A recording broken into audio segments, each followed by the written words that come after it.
সব জায়গায় যা বোকা সাজবেন, বোর কাছে বলবেন যে শোনো আমার মা কয়দিন বেঁচে থাকবে, আর কয়দিন, আমার মাঝে উল্টা পাল্টা করে আমি তো দেখতেছি, কি করবো বলো? মা না হয়তো আজকে দেখতাম, দুই চারটা কথা বলতাম, মা তো কিছু বলতে পারতেছি না। তোমার যেরকম আল্লাহ তোমাকে একশো মা বানাবে বা মা আসো, মা তো আমি বুঝতেছি তোমার কষ্ট হচ্ছে, আল্লাহ দেখবে, আল্লাহ তোমার সবর তৌফিক দান, এগুলো বুঝাবেন। তখন আপনার বউ বলবে কি, বলবে একটু বেকুব শুনবো আমার স্বামীটা, আপনারা দোষ দিবে না, বলবে যে কি একটু বোকা শোক, আমার জামাই মানুষটা ভালো কিন্তু সে একটু বোকা, এই জন্য সে সাইজ করতে পারতেছে না আমার শাশুড়ি, বুঝতে পারছেন? আবার শাশুড়ির কাছে যায় বলবেন কি, মানে মার কাছে যায় বলবেন কি, বলবেন মা পরের ঘরের মেয়ে কি আশা করো তার কাছ থেকে, অমানুষ হলে তার শাস্তি সে পাবে। অমানুষ বলেন না, আবার ভালো হলে অমানুষ বলবেন না, কথার কথা আর কি, সে যদি অমানুষ হয় তাহলে অমানুষের শাস্তি সে পাবে না। আমি শুধু রাসূল সাল্লাল্লাহু আলাইহি ওয়াসাল্লাম কখনো কোনো স্ত্রীর গায়ে হাত তোলেন নাই, এই হাদিসের কারণে আমি আজকে আমার হাত ধরে রাখছি মা, বুঝতে পারছেন? মাকে বুঝাবেন যে মা তোমার মহব্বতে আমি যে কত কিছু করতে পারি, মা হয়তো উল্টাপাল্টাই করতেছি, কিন্তু মা তো বেয়াদবি তো করা যাবে না। এখন মা কি করবা, সহ্য করো, আল্লাহ আপদ সোজা করে দেখ, হেদায়েত দেখ, আল্লাহ উসফুস করবেন, ভাবসক করে এমন নিবেন যে আপনি দুনিয়া উল্টে ফেলেছেন।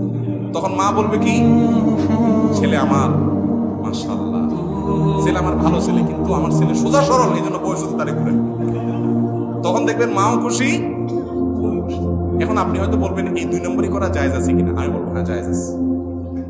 দুজন মানুষের মধ্যে যখন গন্ডগোল লাগে, গন্ডগোল মিটানোর জন্য 2 নম্বরই করা কি আছে, সোলাহ বা মীমাংসার জন্য 2 নম্বরই করা জায়েজ আছে। এই 2 নম্বরই করা না জায়েজ হবে না। মার কাছেও ভালো থাকবেন, বোর কাছেও ভালো থাকবেন, সব জায়গায় গিয়ে আবার সকলগুলি করেন না, বুঝতে পারছেন? এর কাছে গিয়া ওর বদনামি, ওর কাছে গিয়ে বদনামি, এটা হারাম, ওটা সকল করি। কিন্তু এখানে শুধু মীমাংসার জন্য, তাও বদনামি মিথ্যা কোনো অপবাদ দিবেন না। তা দেখেন, শাশুড়ি বৌমার প্রতি জুলুম করে, অবিচার করে, পিছে লেগে থাকে কেন? কারোর ভিতরে ইসলাম নেই, সেই ইসলাম বুঝে নেই। ইসলাম বলে কারোর পিছে যেন না লাগা হয়, তার জন্য ভালো গুণগুলো দেখা হয়, তার যেন পেছনে গোয়েন্দারগিরি করা না হয়। শাশুড়িরা এটাকে নিজের আবশ্যক মনে করে।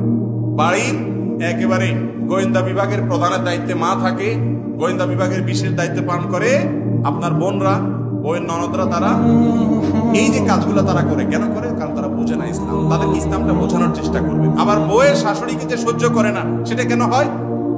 সেটাও এই জন্য হয় যে ইসলামটা সে বোঝে নাই। তাদেরকে যদি ইসলাম বোঝানোর চেষ্টা করেন, এটা হবে স্থায়ী সমাধান।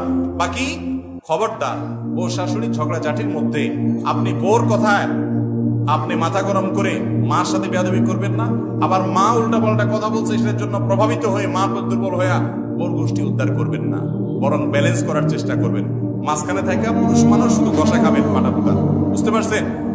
চোখও করবেন না, নড়াচড়া করবেন না। যে দেখেন আমাদের পারিবারিক যে কলহগুলো হয়, শাশুড়ি বৌমার পিছে, বৌমা শাশুড়ির পিছনে বা লাগালাগি করে, আমি সবসময় বলি পাটা পুতার এই ঘষাঘষির মধ্যে ছেলে হিসেবে আপনাকে অত্যন্ত বিচক্ষণ হতে হবে, তাহলে ইনশাল্লাহ ওভারকাম করতে পারবেন।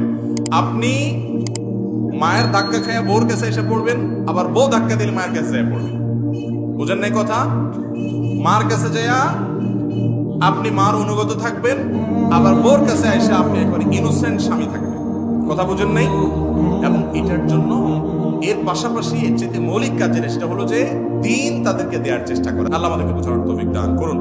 ভাই প্রশ্ন আর অনেক আছে, কিন্তু রাত হয়েছে, আমাদেরকে ফজর